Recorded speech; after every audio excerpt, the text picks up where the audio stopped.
کام زندگی میں ہوتے رہتے ہیں. اس سے میرا خیال میں بدبخت ہے وہ انسان، بلکہ حدیث کہتی ہے کہ جو اس ماہ مبارک کی فیوض و برکات سے بہرامند نہ ہو، یہ مہینہ گزر جائے اور وہ نہ عبادت کر سکے نہ روزہ رکھ سکے، اس زندگی کا کیا فائدہ. ہم امیر المومنین کے ماننے والے ہیں جو ہر رات میں 1000 رکعت نماز ادا کیا کرتے تھے. اور امیر المومنین، اور میں ظہور امام کے حوالے سے ایک جملہ، اور وہ ضروری سمجھتا ہوں، میرے ذہن میں بھی آ گیا ہے کہ ظہور امام کے حوالے سے اگلے دن ایک بحث ہو رہی تھی اس ہادی ٹی وی پہ کہ ظہور امام کیوں نہیں ہو رہا، وجہ کیا ہے. وجہ کیا ہے؟ اس بحث کا نتیجہ یہ ہے کہ ہماری مصلحتیں، ہم مصلحت پسند ہو چکے ہیں، جس کی وجہ سے ظہور امام نہیں ہو رہا. امام زمانہ تو منتظر ہیں، صرف ہماری مصلحتیں ہیں. کون سی مصلحتیں؟ کہ بعض دفعہ مسائل میں ہماری دوستیاں آڑے آ جاتی ہیں، بعض دفعہ حق بات کہنے میں ہم مصلحت اندیشی سے کام لیتے ہیں. ایک کام حق ہوتا ہے اور ہم دیکھتے رہتے ہیں وہ غلط ہو رہا ہے اور ہم اس پہ بات ہی نہیں کرتے. یہی مصلحت ہے. جب ملت جعفریہ اپنی مصلحتوں کو بالائے طاق رکھ دے گی تو ظہور امام یقیناً ہو جائے گا. اس بحث کا نتیجہ یہ ہے اور ہم منتظر ہیں. اور ہمارا اعمال نامہ، ہمارا سیاہ اعمال نامہ ہر روز ہمارا عقیدہ ہے کہ زمانے کے امام کے سامنے پیش ہوتا ہے، اور زمانے کے امام ہمارا سیاہ اعمال نامہ دیکھ کر خون کے آنسو روتے ہیں. ہم ہیں جو امام زمان علیہ السلام کو خون کے آنسو رلاتے ہیں. ہم ہیں اور ہم کہتے ہیں، ہم غاصبوں پہ لعنت بھی بھیجتے ہیں. اور حق زارا کب ہم نے ادا کیا؟ امام جعفر صادق علیہ السلام فرماتے ہیں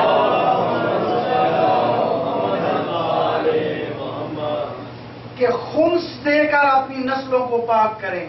ہم کہتے ہیں کہ فدق کے چوروں پہ لعنت. اگر ہم فدق نہیں دیتے، اگر ہم خمس ادا نہیں کرتے، جو بیوی کا حق ہے، جو اجر رسالت ہے، ہم وہ ادا نہیں کرتے، تو میں تو یہی کہوں گا کہ ہم میں اور ان میں کیا فرق رہ جائے گا جن پہ ہم لعنت بھیجتے ہیں. کبھی ہم نے اپنے آپ پہ غور کیا؟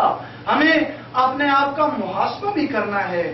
اور جب ہم محاسبہ کریں گے تو ہمیں آئینے کی طرح ہر چیز نظر آ جائے گی. ہم جب بیٹھتے ہیں آپس میں اپنے تئیں، جب ہم اپنی پروجیکشن کرتے ہیں تو ہم پتہ نہیں کہاں چلے جاتے ہیں کہ شاید امام زمانہ کے نائب ہی ہم ہیں. اور اپنی پروجیکشن کرتے ہوئے تو ہمیں شرم ہی نہیں آتی، لیکن کرتے ہم کیا ہیں؟ کیا امام زمان علیہ السلام کے اس آمد کے لیے ہم نے راہ ہموار کی ہے؟ امام زمان علیہ السلام خون کے آنسو رو رہے ہیں. اور اس ہر سال لیلۃ القدر میں، شب قدر میں فرشتے انا انزلناہ فی لیلۃ القدر وما ادراک ما لیلۃ القدر لیلۃ القدر خیر من الف شہر تنزل الملائکۃ، یعنی ملائک نازل ہوتے ہیں. تنزل الملائکۃ والروح، ملائکہ اور روح نازل ہوتے ہیں. کس کے پاس آتے ہیں نازل ہو کے؟ زمانے کے امام کے پاس آتے ہیں میرے دوست. اور زمانے کے امام اس کائنات پہ نظر رکھے ہوئے ہیں. امام زمان علیہ السلام خود فرماتے ہیں، جو توقید، جو خط شیخ مفید علیہ الرحمہ کو لکھا ہے امام زمانہ نے، اس میں خود فرماتے ہیں کہ اگر ہماری نظر آپ پہ نہ ہو تو یہ زمانہ تمہیں برباد کر دے. یہ نظر عنایت امام زمان علیہ السلام ہے کہ ہم زندہ ہیں. اے امام زمانہ کی اس نگری میں، اس جاگیر میں، اس سلطنت میں زندہ رہنے والے لوگوں اور میری ملت کے غیرت مند نوجوانوں، اپنے آپ پہ غور کیا کرو کہ ہم ظہور امام کی تعجیل کے لیے دعا تو روزانہ پڑھتے ہیں. کیا ہم نے کوئی عملی کام کیے؟ میں معذرت سے کہوں گا ہم خود، میں سارے ہم اس میں شامل ہیں کہ ہم علم سرکار عباس بھی اٹھاتے ہیں، ہم سرکار عباس کا علم اٹھاتے ہیں، لیکن فقط چومنے کے لیے، عہد وفا نبھانے کے لیے نہیں. اور ہم جناب علی اکبر کا ذکر سن کر روتے تو بہت ہیں، تڑپاتے تو بہت ہیں اپنے آپ کو، لیکن جذبہ جناب علی اکبر دل میں بسانے کی کوشش نہیں کرتے. میرے دوست، ہم گناہگار ہیں، ہر شخص گناہگار ہے، لیکن ابھی توبہ کا دروازہ بند نہیں ہوا. ہم تو اس امام کی رعیت ہیں جو ہمارے لیے دعا کر رہے ہیں، پھر بھی ہم توبہ کی طرف نہیں آتے. آئیں اس رمضان میں اس عبادت کی شب کو اپنے گناہوں کی معافی مانگیں. ابھی مجلس اذا کے بعد، خاتمداری کے بعد اعمال ہوں گے، اور ہر مومن کا حق ہے، فرض ہے، حق نہیں فرض ہے کہ وہ اعمال کریں. اس شب کو اپنے گناہوں کی معافی مانگیں. میرے دوست، امیر المومنین کے حوالے سے چونکہ امام کی شہادت ہے، میں جو 2 جملے پڑھتا چلوں کہ ماہ رمضان کے ایک دن امیر المومنین تشریف فرما تھے. امام حسن علیہ السلام کو بلاتے، کہتے ہیں بیٹا حسن، اس مہینے کے کتنے دن باقی رہ گئے ہیں؟ امام حسن فرماتے ہیں کہ بابا جان 17 دن باقی رہ گئے ہیں. پھر اگلے دن بلاتے ہیں، 2 دن بعد امام حسین علیہ السلام کو بلاتے ہیں، کہتے ہیں حسین بیٹا مجھے بتاؤ کہ اس مہینے کے کتنے دن گزر چکے ہیں؟ امام نے کہا بابا اتنے دن گزر چکے ہیں. کہا امام رو کے فرماتے ہیں کہ حسین و حسن، اب وہ وقت بہت قریب ہے کہ جب میرے محاسن خون میں رنگین ہو جائیں گے. عزادارو علی کی زندگی بڑی عجیب ہے. آپ ایک ایک پہلو پہ غور کریں، آپ کی زندگی بدل جائے گی. جب 19 کو ضرب لگی ہے نا میرے مولا کو، اور اس کے بعد ان 2 راتوں کو جو کوفہ کے یتیم تھے، بیوائیں تھیں، بے آسرا لوگ تھے، جن کو علی رات کی تاریکی میں کھانا پہنچاتے تھے، دودھ دے کے آتے تھے، کھانے کی چیزیں پہنچاتے تھے. جب ان کے پاس یہ چیزیں نہیں پہنچی وہ پریشان ہو گئے ہیں. وہ کہتے ہیں کہ آج آنے والا پتہ نہیں کہاں چلا گیا ہے. امام حسن جاتے ہیں، جا کے کہتے ہیں، ان کو پہنچاتے ہیں. وہ کہتے ہیں کہ کون تھا وہ؟ تو آپ نے کیسے پہچانا؟ کیسے پہچانتے ہو؟ کہتے ہیں وہ نہیں ہے جو پہلے آتا تھا. وہ لوگ امام کہتے ہیں امام حسن علیہ السلام آپ کو کیسے پتا ہے؟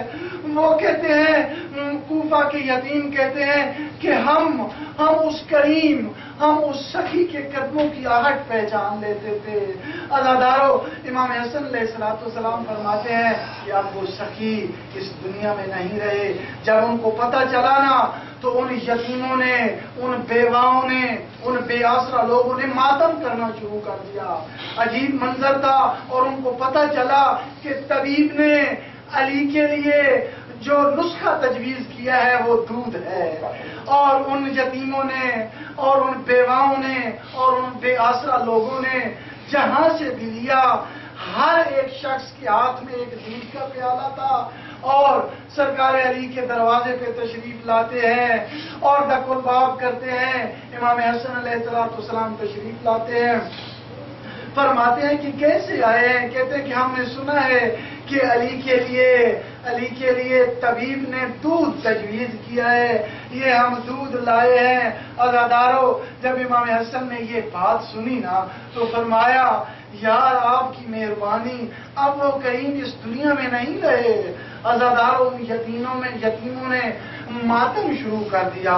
میرے مولا کی حکومت کوفہ میں پایا تخت تھا امیر المومنین کا، اور امیر المومنین نے خواہش ظاہر کی تھی کہ میں چاہتا ہوں حسن کہ میری بیٹیاں تشریف لائیں، میرے کوفہ میں میری حکومت کے دوران میری بیٹیاں بھی تشریف لائیں. عزادارو میں مختصر کروں کہ قافلہ گئے حضرت امام حسن علیہ السلام اور بنی ہاشم جناب سیدہ ثانی زہرا کو کوفہ میں لائے. بی بی کوفہ میں رہی ہے، اور کبھی کبھی امیر المومنین اپنی بیٹی ثانی زہرا کو خصوصی تربیت دیتے تھے کہ زینب وقت بدلتے رہتے ہیں، کوفہ بدل بھی سکتا ہے. بی بی کہتی ہے بابا جان میرے تو 18 بھائی ہیں، میرے تو عباس جیسے بھائی ہیں، میرے تو حسن جیسے بھائی ہیں، بابا کیسے حالات بدل سکتے ہیں؟ امیر المومنین واقعہ کربلا کے لیے بی بی کو تیار کرتے رہے. اور عجیب منظر تھا. علی کی رحلت کے بعد بھی بی بی ایک دفعہ کوفے آئی ہے نا، 12 محرم تھی یا 13 محرم تھی، جب علی کی بیٹی کوفہ کے